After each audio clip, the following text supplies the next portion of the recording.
राधे राधे सभी को जन्माष्टमी की हार्दिक शुभकामनाएं। जन्माष्टमी आने वाली है और इस जन्माष्टमी पर लड्डू गोपाल का खीरे से जन्म किस प्रकार कराएं। अगर आपके लड्डू गोपाल छोटे हैं फिर तो कोई बात नहीं है। अगर आपके लड्डू गोपाल जी बड़े हैं तो फिर लड्डू गोपाल का जन्म खीरे से कैसे कराएंगे। अगर आपके लड्डू गोपाल जी बड़े हैं तो आप फूल ले लेंगे और साथ में ही खीरे ले सकते हैं। देखिए, खीरे का होना अनिवार्य होता है।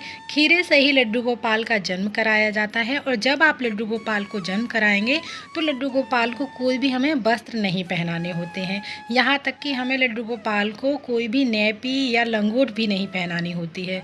और लड्डू गोपाल के हिसाब से ही हम कोई भी एक बर्तन ले लेंगे। आप चाहें तो टोकरी ले सकते हैं, मैंने यहाँ पर एक टोकरी ले ली है, या फिर कोई भी आप साफ़ करके बर्तन ले सकते हैं किचन का, पीतल का, तांबे का, स्टील का, जो भी आपके लड्डू गोपाल के अकॉर्डिंग आपके पास बर्तन है वो ले लेंगे। तो मैंने यहाँ पर जो टोकरी ली है उसमें हम फूल बिछा देंगे, क्योंकि हम लड्डू गोपाल का खीरे से जन्म कराने वाले हैं और लड्डू गोपाल जी हमारे बड़े हैं तो खीरे के अंदर तो नहीं आ पाएंगे। तो बहुत ही सरल विधि लड्डू गोपाल की, जो कि खीरे से हम जन्म कराने की आप लोगों के साथ में वीडियो शेयर करने जा रही हूँ। और बर्तन या टोकरी आप जो भी ले रहे हैं उसे अच्छे से साबुन से साफ कर लेंगे। तो मैंने यहाँ पर टोकरी ले ली है और टोकरी में फूलों को रख दिया है। तो फूलों का आसन देकर हम लड्डू गोपाल को उसमें विराजमान कराएंगे। जो भी फूल आपको मिल जाते हैं वो आप फूल ले सकते हैं। फूलों पर हम लड्डू गोपाल जी को लिटा देंगे।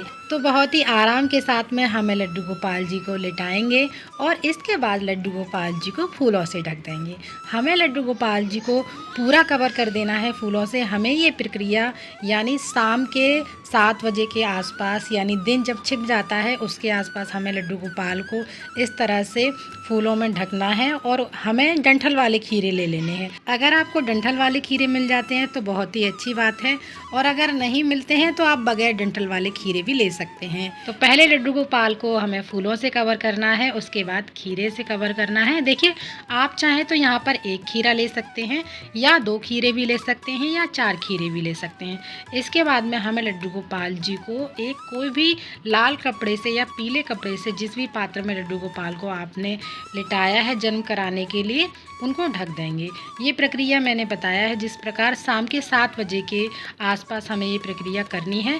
और जब रात के 12 बज जाएंगे उसके बाद में जब जन्म कराया जाता है लड्डू गोपाल का, देखिए टीवी पर, न्यूज़ पर, फ़ोनों पर और मंदिरों में शंखनाद हो जाता है। आजकल तो सब जगह पता चल जाती है कि लड्डू गोपाल जी का यानी श्री कृष्ण भगवान जी का जन्म हो चुका है।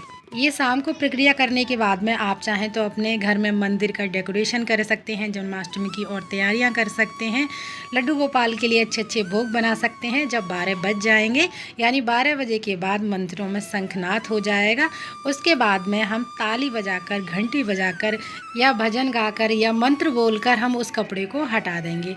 कपड़ा हटाने के बाद में खीरा हटाएंगे। इसके बाद धीरे धीरे फूलों से हम लड्डू गोपाल जी को निकालेंगे। हमारे प्यारे से लड्डू गोपाल फूलों से बाहर आ जाएंगे और इस तरह से हमारे लड्डू गोपाल जी का जन्म कराया जाता है। लड्डू गोपाल जी को फूलों से बाहर निकालने के बाद में एक सॉफ्ट से कपड़े पर हम लड्डू गोपाल जी को बिठा देंगे और जो हमने डंठल वाला खीरा लिया था उसे हम सिक्के से काटेंगे। चाकू से हमें बिल्कुल भी नहीं काटना है।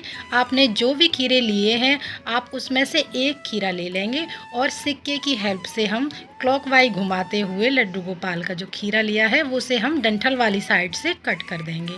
तो खीरा हमें डंठल वाली साइड से कट करना है। खीरे को कट करने के बाद में जो डंठल वाला हिस्सा है उसे हम अगले दिन सुबह मिट्टी में दबा देंगे। किसी भी गमले में आप मिट्टी में दबा सकते हैं और उसके बाद में जो खीरा है उसे प्रसाद स्वरूप घर के सभी सदस्य में बांट देंगे। तो इस तरह से लड्डू गोपाल जी का खीरे से जन्म कराया जाता है। और हम लड्डू गोपाल जी को अब पंचामृत स्नान कराएंगे। आप चाहें तो 5 चीज़ों को एक जगह मिलाकर बर्तन में लड्डू गोपाल जी को तब पंचामृत स्नान करा सकते हैं, या अलग अलग 5 चीज़ों से लड्डू गोपाल जी को पंचामृत स्नान करा सकते हैं। तो जो भी पात्र आप लड्डू गोपाल जी को स्नान कराने के लिए ले रहे हैं उसमें आप चंदन से स्वास्तिक बना लें। उसके बाद में तुलसी दल रखकर हम लड्डू गोपाल को विराजमान कराएंगे और उसके बाद हम लड्डू गोपाल को पंचामृत स्नान कराएंगे। तो मैंने यहाँ पर चंदन से स्वास्तिक बना दिया है, तुलसी दल रख दिया है, साथ ही मैंने यहाँ पर पंचामृत ले लिया है। दूध, दही, शहद, शक्कर, घी, ये सारी चीज़ें हम ले लेंगे और शुद्ध सादा जल ले लेंगे लड्डू गोपाल को स्नान कराने के लिए। तो चलिए, लड्डू गोपाल को मैंने विराजमान कर दिया है। उसके बाद में हम लड्डू गोपाल को पंचामृत स्नान कराते हैं।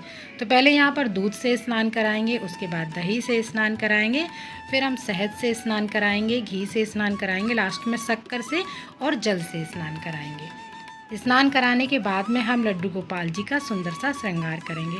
तो इस तरह से हमें लड्डू गोपाल जी को पंचामृत स्नान कराना होता है। स्नान कराने के बाद में लड्डू गोपाल जी को आप चाहें तो नए वस्त्र पहना सकते हैं, या फिर जो भी आपके पास वस्त्र हैं लड्डू गोपाल जी के, वो पहना सकते हैं। लड्डू गोपाल जी को स्नान कराने के बाद में आप किसी भी सॉफ्ट से कपड़े से ज़रूर पोंछिएगा। लड्डू गोपाल जी का आप जन्म किसी भी चीज़ से कराएं, यानी कद्दू से कराएं या खीरे से कराएं, आपको पंचामृत स्नान जरूर कराना होता है। और शाम को जब 7 बज जाते हैं, यानी 7 बजे के आसपास खीरे से ढक दिया जाता है और 12 बजे के बाद में और लड्डू गोपाल जी का यानी श्री कृष्ण भगवान का जन्म कराया जाता है। इस विधि से आप लड्डू गोपाल जी को खीरे से जन्म करा सकते हैं। क्या आपने पहले अपने लड्डू गोपाल जी को खीरे से जन्म कराया है या नहीं, कमेंट में ज़रूर बताइएगा। अगर वीडियो आप लोगों के लिए थोड़ा सा भी हेल्पफुल है तो प्लीज़ वीडियो को लाइक ज़रूर कीजिएगा। आपका एक लाइक हमें मोटिवेट करता है अगली और वीडियोस बनाने के लिए। तो फिर मिलते हैं अगली किसी और वीडियो में, तब तक के लिए आप सभी को राधे राधे, हैप्पी जन्माष्टमी।